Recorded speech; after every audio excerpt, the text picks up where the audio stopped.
A farmer in Ethiopia works harder than most people in London. He earns less in a year than they do in a week. We're told that hard work leads to prosperity.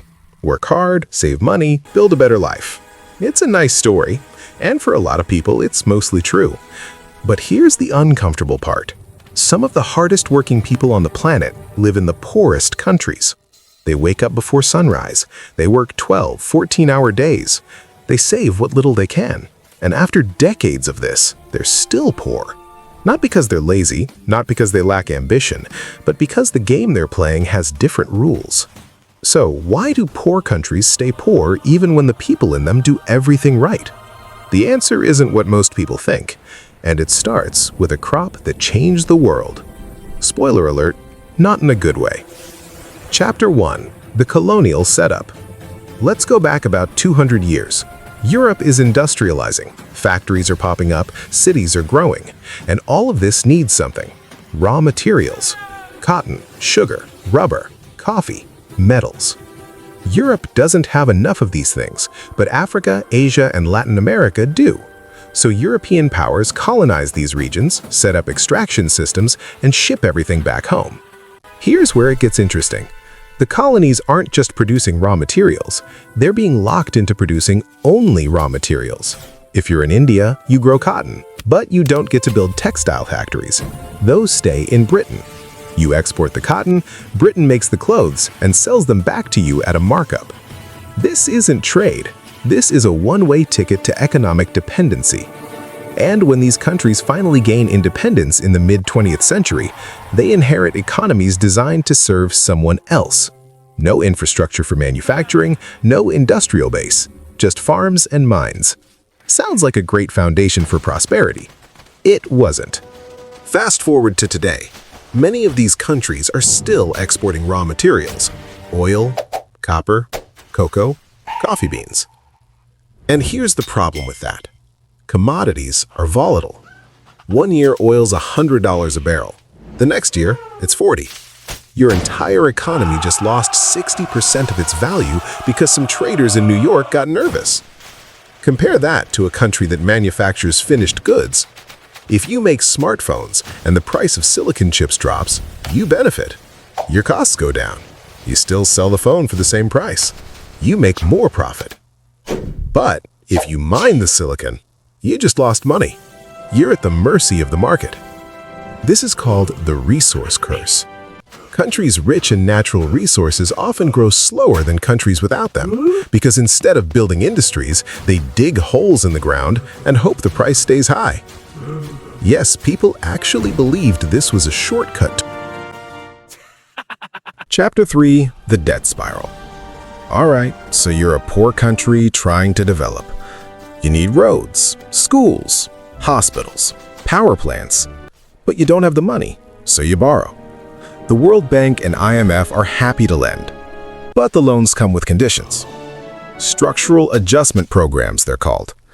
You have to cut government spending, privatize industries, open your markets to foreign competition. On paper, this makes sense. Less government waste, more efficiency, more growth.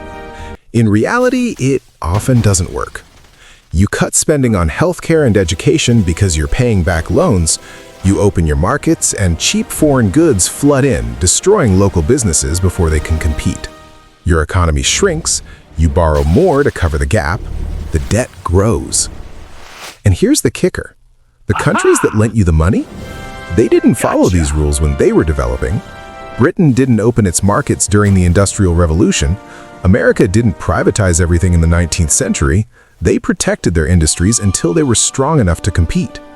But you don't get that option. Chapter 4. The Brain Drain. Let's say you're born in a poor country. You're smart. You work hard.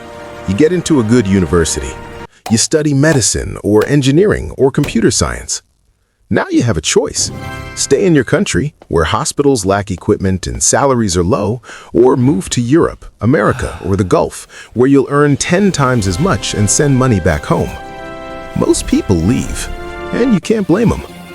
But here's what that does to the country. The people who could have built new industries, trained the next generation, or reformed broken systems are gone.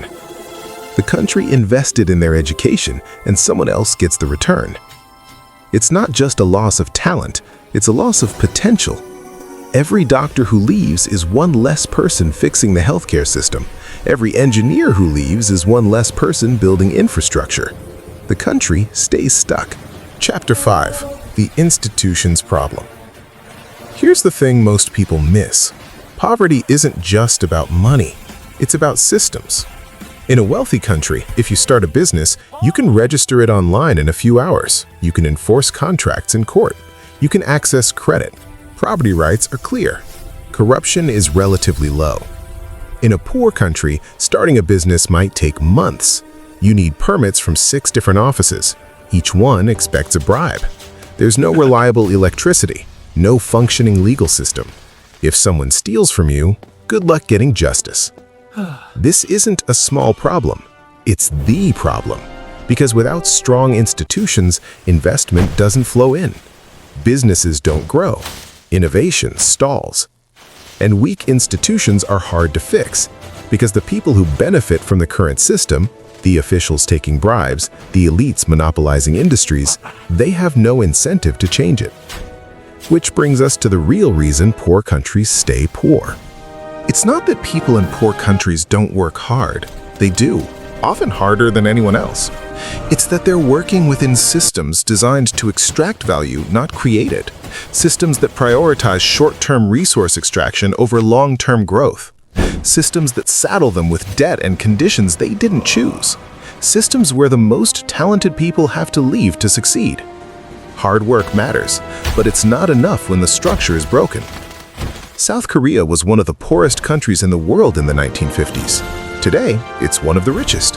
Not because Koreans suddenly started working harder, but because the country invested in education, protected key industries, and built institutions that worked. Taiwan did the same.